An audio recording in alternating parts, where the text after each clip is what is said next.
Una planta de tratamiento convencional que tiene los elementos coagulación, floculación, sedimentación, filtración, desinfección y almacenamiento puede tratar cualquier tipo de agua natural con contaminantes naturales.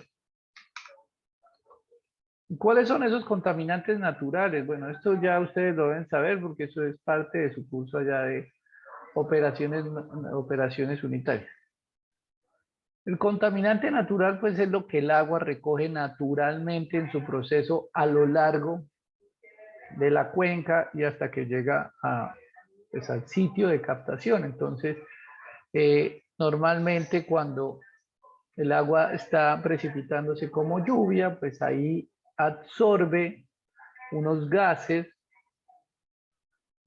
por ejemplo, esos gases pueden ser el SO2 o el NO2, que forman, cuando se mezclan con el agua, forman ácido sulfúrico y ácido nítrico, que muy seguramente pueden bajar el pH, y por eso se puede presentar lluvia ácida. En las ciudades como Bogotá, pues cuando llueve, se ocurre por esta concentración de contaminantes en el aire, pues podemos observar fenómenos de lluvia ácida.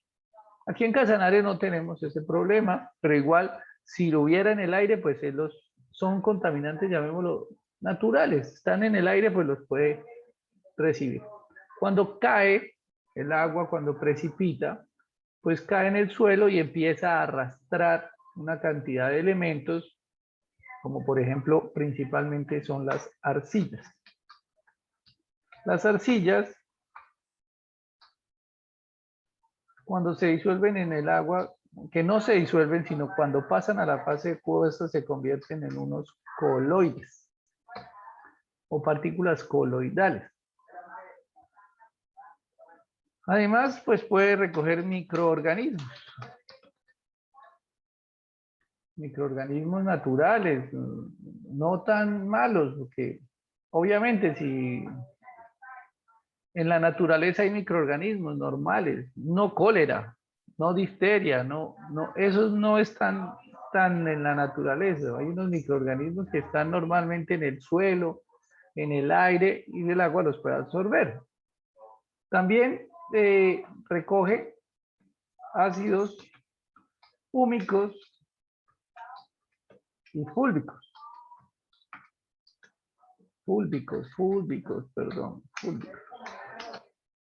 Estos ácidos húmicos y fúlbicos se producen, yo creo que debe tener una tilde aquí en la U, fúlbicos. Se producen por la descomposición de la materia orgánica. La materia orgánica normalmente se degrada, se descompone, y esa descomposición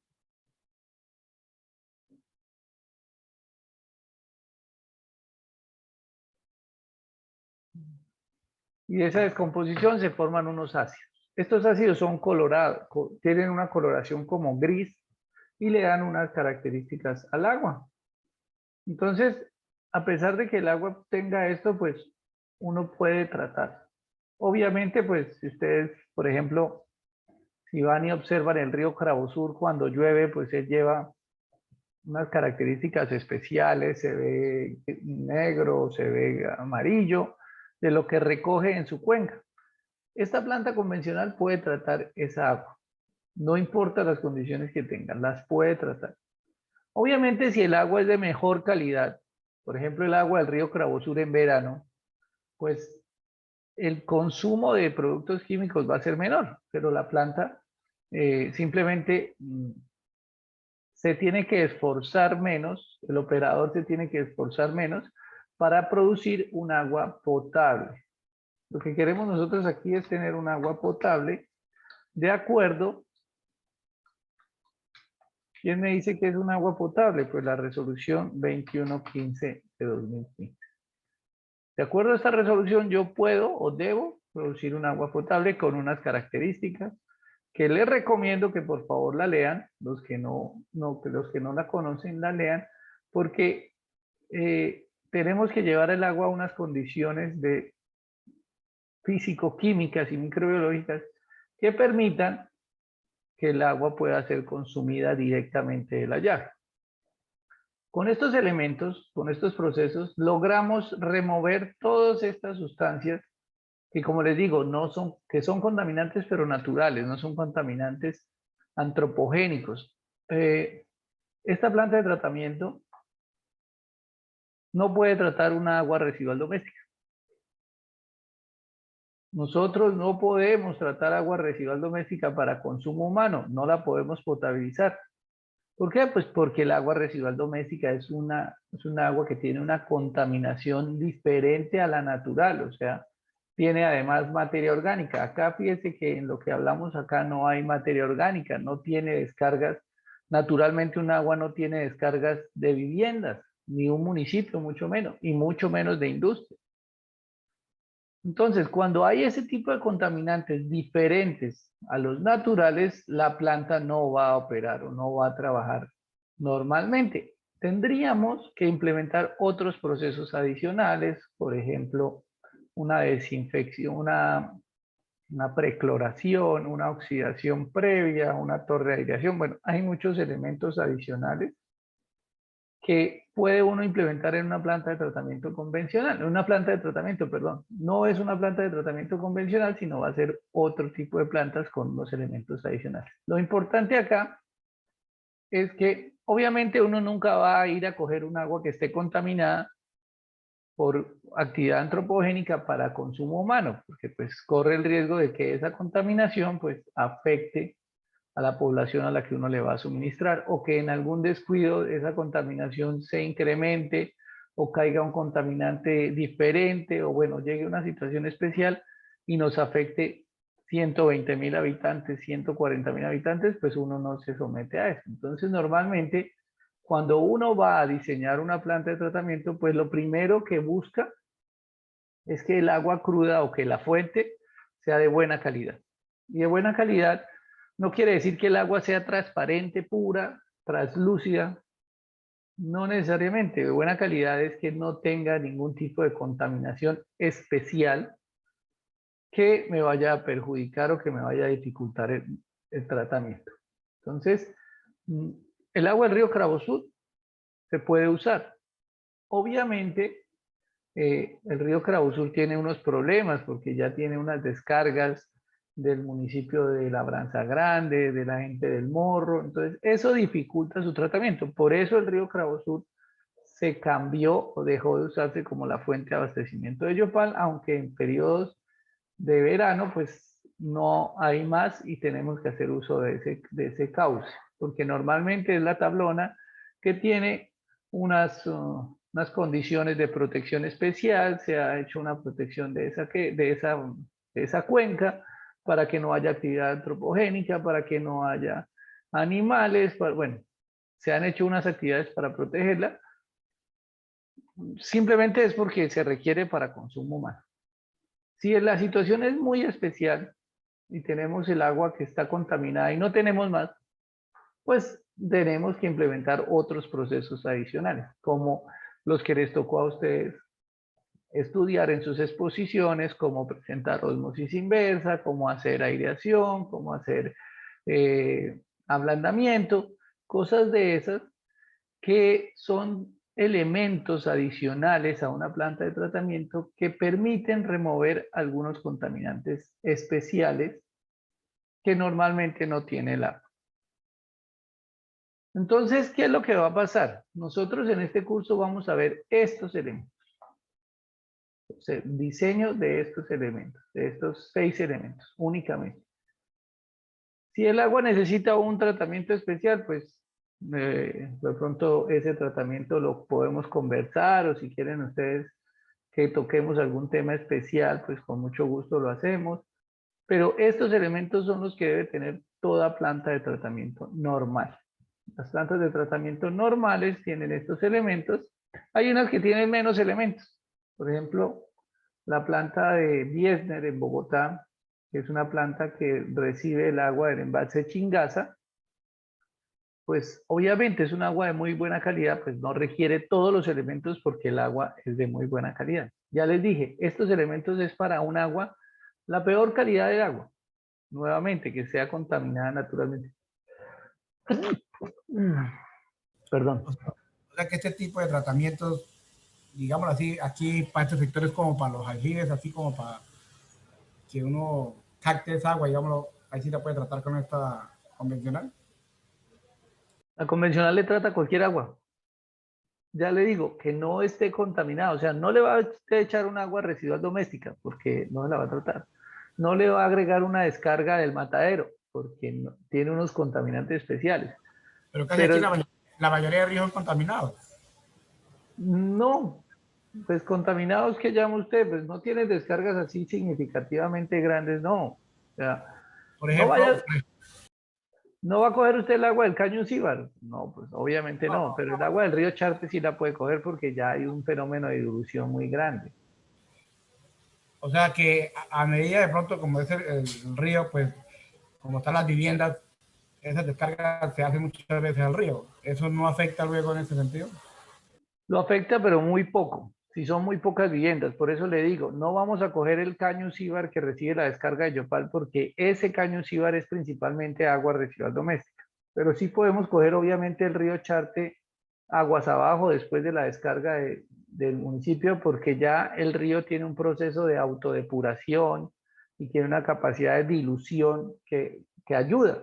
Pero lo que pasa es que el riesgo, si el agua, si el proceso no se hace al 100% y no se hace eficiente, pues usted corre el riesgo de que haya un tipo de contaminación, que le dé, que alguien que tenga difteria o cólera o alguna enfermedad en Yopal, pues vaya y se la transmita a una persona que esté aguas abajo. Entonces, lo normal es que uno no va a escoger una fuente de ese tipo, uno no coge una fuente que esté contaminada. Por eso les explicaba, uno usa el río Cravosur en la parte alta porque es una fuente, digamos, que tiene un buen caudal, tiene contaminación, pero pues no es tan grande, simplemente pues recibe labranza grande, recibe el morro, pero la capacidad de dilución del río es grande. Pero a pesar de eso, se buscó otra fuente que es la tablona, porque como les digo, es mejor a veces una fuente más segura que tenga menor grado de contaminación, entonces por eso escogen la tablona, pero cuando la tablona se reduce su caudal o sea, ocurre algún daño con la fuente de la tablona, pues tiene uno que escoger el río Cravo Sur. Entonces, eso es, digamos, esa es la condición. Por ejemplo, en Bucaramanga hay una planta que recibe un agua que está contaminada con unas descargas industriales, entonces ellos tienen que hacer unos procesos previos para esas descargas. O por ejemplo, la planta Tibitoc en Bogotá coge el agua del río Bogotá. Entonces hay que hacer unos procesos adicionales a estos porque el río de Bogotá, pues como ustedes se imaginan, pues tiene una contaminación industrial de las curtiembres y de otro tipo de industrias, entonces ahí hay que hacer unos procesos adicionales.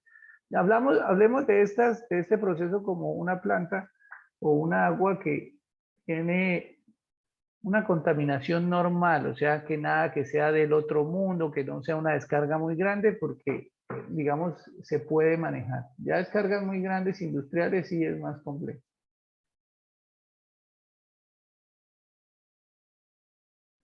Andrés ya es experto en tratamiento de agua. Acabé de mirar el concurso y quedaron de ganadores. Felicitaciones, Andrés. Sí, ahí se hizo lo que se pudo. Muy bien. Entonces, ¿alguna pregunta hasta acá sobre esto? De todas formas, esto lo debieron haber visto en operaciones unitarias. No entiendo por qué no lo tienen claro o no lo vieron en operaciones unitarias. Sí, hubieron aspectos que sí se vieron, pero no tan profundo, pero sí. Bueno, tienen que profundizar ustedes más en el tema porque aquí recuerden que aquí vamos a hablar es de diseño. No vamos a hablar de teoría, muy poco de la teoría de estos procesos. Entonces, para empezar, pues nosotros vamos a hablar inicialmente de, como ya les dije, vamos a hablar de estos 6 elementos y el primero que vamos a tocar es el proceso de coagulación.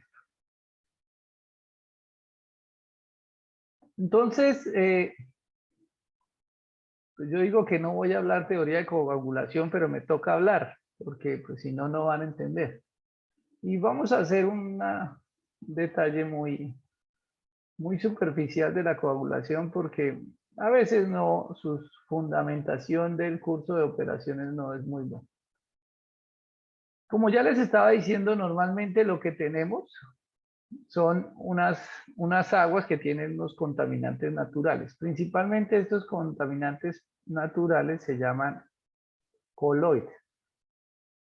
Son partículas coloidales que provienen de las arcillas y estas partículas coloidales están cargadas negativamente.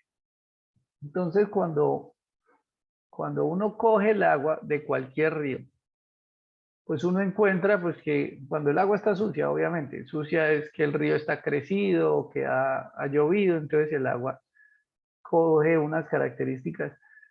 Y si yo tomo esa agua, la recojo y la coloco en un vaso, lo que uno va a encontrar es que esa agua no se va a precipitar, o sea, las partículas o esa coloración que tiene el agua pues se va a mantener, así yo la tenga en un vaso quieta por un mes, por 2 meses, simplemente se va a mantener de esa coloración. Y la razón principal es porque esas aguas naturales tienen unas partículas que se conocen como partículas coloidales. Y estas partículas coloidales tienen dos características. Una es que son muy pequeñas, pequeñas en el sentido de que su tamaño de partícula es del orden de micrómetros, o sea, de una milésima de un milímetro, y la otra es que están cargadas negativamente. Cuando estas propiedades que tienen estas partículas coloidales hacen que cuando hay varias partículas coloidales en el agua, como están cargadas negativamente, pues ellas tratan de sedimentarse, pero pasan dos cosas. Pues uno, como tienen cargas negativas, pues ellas se van a repeler, no se van a unir, no, su carga no las va a dejar que se unan, entonces ellas van a estar tratando siempre de estar unas alejadas de la otra, y como el peso es tan pequeño, porque su tamaño es tan pequeño, pues cuando ellas se acercan, las fuerzas de repulsión hacen que ellas pues se resuspendan. Entonces, si nosotros tenemos un vaso con una muestra de agua y tenemos esas partículas coloidales, las voy a dibujar aquí naranjas, pues esas partículas van a estar siempre suspendidas. Si yo dejé ese vaso un mes, 2 meses, 3 meses, 4 meses ahí, siempre voy a tener esa agua sucia. Si fuera arena, pues yo llego y dejo el vaso quieto por un rato y la arena se me va al fondo. ¿Por qué? Pues porque la arena tiene una composición diferente y además la arena tiene un tamaño de partícula diferente. Entonces, cuando uno toma una muestra de un río cualquiera, uno va a encontrar o va a observar que una parte del agua o una parte de esa suciedad o de esa turbiedad que tiene el agua se va a precipitar y la otra parte se va a quedar suspendida. Si no hubiera contaminación en el agua, si no existieran microorganismos patógenos, pues yo perfectamente me podía tomar esa agua, porque pues son arcillas, esas arcillas no tienen ningún problema. Si yo no corriera, si no corriera el riesgo de que dentro de esa agua pudo existir una descarga, o en el cauce de ese río, pudo existir una descarga de alguna vivienda, de algún animal enfermo, o que haya ocurrido algo que me pueda contaminar el agua. Si el agua no estuviera contaminada, si la misma actividad antropogénica no contaminara el agua, pues yo no necesitaba tratarla, que es lo que hicieron los abuelos durante cientos de años, y lo que ha hecho la humanidad durante miles de años es coger el agua de los ríos y se la tomaba tal cual. Simplemente pues porque la contaminación que llegaba a los ríos pues era pequeña, el río se autodepuraba y cuando alguien aguas abajo decidía tomar agua esa, pues no había peligro de enfermar. Pero ya hay una contaminación adicional, obviamente, pues lo que estamos hablando, contaminación de descargas, así no sea de un municipio, con que sea de una familia que vive en el cauce del río, los mismos animales que están en las orillas de los ríos o que están en las cuencas, pues ellos descargan una cantidad de microorganismos y de elementos contaminantes que van a afectar. Entonces, ¿qué es lo que pasa? ¿Qué es lo que vamos a hacer nosotros con el tratamiento? El tratamiento es, el propósito del tratamiento es remover estas partículas coloidales. Ese es el principal propósito. Porque si yo remuevo las partículas coloidales, con esas partículas coloidales se me van a ir una cantidad de elementos, microorganismos y sustancias que están adheridas a esas partículas coloidales. Entonces, si yo las logro remover, pues he hecho una gran parte del trabajo. ¿Qué me va a quedar? Pues me van a quedar unos microorganismos. Eso lo remuevo más adelante. Yo los voy a dibujar aquí como azul. Esos microorganismos también los voy a remover, pero eso lo remuevo es en el proceso de filtración o desinfección. Entonces, lo primero que voy a remover son las partículas coloidales. Una pregunta, ¿qué pasa si mi agua es salada? Por ejemplo, tiene cloruros. Yo puedo coger agua de mar y hacerle tratamiento si tiene cloruros.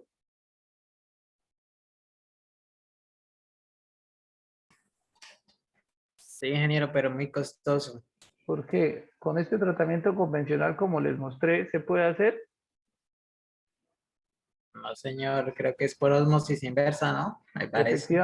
Efectivamente. Mire, otra cosa que quiero que tengan claro acá. Con tratamiento convencional yo no voy a remover sustancias disueltas. Solo remuevo sustancias suspendidas. Y eso ténganlo claro. Por eso les decía que yo no puedo tratar un agua residual con un tratamiento convencional, porque la mayoría de los contaminantes que hay en un agua residual están disueltos. Es materia orgánica disuelta que llamamos DBO, o son sales, o son elementos que están disueltos. Con un tratamiento convencional yo no remuevo nada disuelto. ¿Cómo lo remuevo? Con un tratamiento como ósmosis inversa, que si ustedes revisan los elementos que expusimos al comienzo, no están esos elementos. ¿Por qué? Porque nuevamente yo no voy a coger un agua que está contaminada para producir agua potable. Obviamente no lo puedo hacer, primero porque el tratamiento no me lo permite, y segundo pues por el costo. Si el agua está muy contaminada, pues tratar el agua va a tener un costo muy elevado. Entonces, aguas que tengan sal, aguas de mar, no se pueden tratar con tratamiento convencional. A esas hay que hacerles un tratamiento de osmosis inversa. En el grupo de Facebook, ahí he publicado algunos artículos que hablan de plantas de tratamiento de osmosis inversa en ciudades donde no hay agua dulce. Por ejemplo, en San Andrés. En San Andrés la cantidad de agua lluvia que hay es muy baja comparado con la demanda de agua dulce que se requiere o de agua para consumo humano. Entonces ellos tienen que desalinizar el agua de mar mediante un proceso de osmosis inversa para el consumo humano. Y en otras ciudades, la mayoría de las islas requieren esto, y otras ciudades que tienen una baja disponibilidad de agua, pues tienen que hacerlo. Hace poco compartí un video, una noticia en el grupo de Facebook sobre algo que tiene que ver con plantas de osmosis inversa en Israel, y donde ellos sí tienen la posibilidad de recircular la totalidad del agua. O sea, cogen el agua residual, le hacen un tratamiento y la reusan. Es posible. ¿Por qué? Pues porque ellos allá tienen una escasez de agua, y entonces la poca agua que tienen, pues la aprovechan al máximo. Nosotros acá, lo único que vamos a hacer es retirar los sólidos suspendidos que tenga el agua. Y principalmente esos sólidos suspendidos son coloides. ¿Cómo los voy a retirar? Pues ya les dije que los coloides tienen un problema, que no se precipitan porque están cargados negativamente. Entonces, ¿qué es lo que hago? Yo aplico un coagulante, que principalmente los coagulantes son elementos o son compuestos de aluminio que están cargados positivamente, y esos compuestos de aluminio o esos coagulantes vienen y me neutralizan las cargas negativas de los coloides. Entonces, obviamente no puedo echar una cantidad infinita de coagulante, ni muy poquito ni mucho. ¿Por qué? Porque si aplico muy poquito, no se alcanzan a neutralizar todas las cargas negativas, entonces todavía se siguen repeliendo las partículas. Si agrego mucho, ¿qué va a pasar? Pues que esas cargas negativas se les van a adicionar unas cargas positivas y como yo agregué mucho aluminio, pues se van a pegar unas cargas positivas adicionales. Entonces me pasé al otro extremo. Antes no se unían porque estaban cargados negativamente.